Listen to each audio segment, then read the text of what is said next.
ओम नमः शिवाय। ओम नमः शिवाय। आप सभी का चैनल में एक बार फिर से बहुत स्वागत है और बहुत आभार है।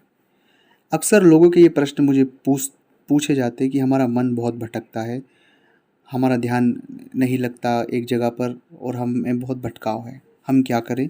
ऐसी सिचुएशन से हम कैसे बाहर आएँ? मन भटकने के पीछे कई सारी वजह हो सकती है, हर एक व्यक्ति की अपनी निजी परेशानी हो सकती है, पर एक मेजर कारण कि किसी भी व्यक्ति का मन भटक रहा है, ये बात आप खुद को समझा लें कि आप अभी वर्तमान में अगर मन भटका हुआ है तो आप बहुत ज़्यादा नकारात्मक वे में हैं, क्योंकि नकारात्मकता से ही मन का भटकाव होता है। मन कभी भी अच्छे कामों में नहीं लगता है, आप लगाने की कोशिश करेंगे तो भी नहीं लगता है। तो पहला पॉइंट ये याद रखें कि अपने अंदर नकारात्मकता है। अब आपको पता लग चुका है कि हमारे मन में नकारात्मकता हो गई है। अब नकारात्मकता को बाहर निकलने के लिए जो भी प्रयास हम कर पाते हैं, साधारण तौर पर हमें सकारात्मक होने के लिए सकारात्मक पुस्तकें पढ़ें, उन लोगों से दूरी बना के रखें जो नेगेटिविटी फैलाते हैं।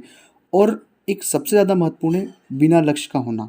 एक व्यक्ति जब खाली होगा, जब नकारात्मकता उसमें ज़्यादातर होगा, खाली दिमाग शैतान का घर। तो एक टारगेट बनाए, एक लक्ष्य बनाए अपने जीवन का कि मुझे ये चीज़ पाना है या अचीव करना है।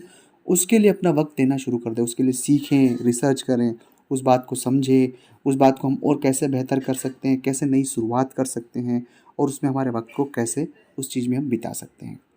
ये एक सबसे आसान तरीका है। लेकिन इसके बाद कुछ चीज़ें ऐसी होती है कि ये सब होने के बाद भी चीज़ें सब सामान्य चल रही है, लेकिन फिर भी हम बहुत ज़्यादा मन भटक रहा है। तो उसके पीछे एक बहुत बड़ा रीज़न ये भी देखा गया है कि कई बार हम डिप्रेशन और तनाव में होते हैं और इस वजह से हमें पता ही नहीं होता है कि हम डिप्रेशन और तनाव में हैं।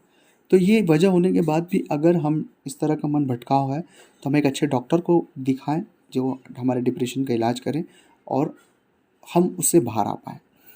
ठीक है, ये नहीं हम अफ़ोर्ड कर पाएँ या ये चीज़ों को हम नहीं मानते हैं या बहुत से लोग इस चीज़ को हेजिटेशन में लेते हैं, तो उन लोगों के लिए है कि अगर आप किसी भी तनाव से गुज़र रहे हैं, तो उसमें भी सबसे महत्वपूर्ण चीज़ है आप गीता का अध्ययन करें। किसी भी बड़े से बड़े तनाव को बाहर निकलने के लिए जो रामबाण उपचार है, गीता का अध्ययन।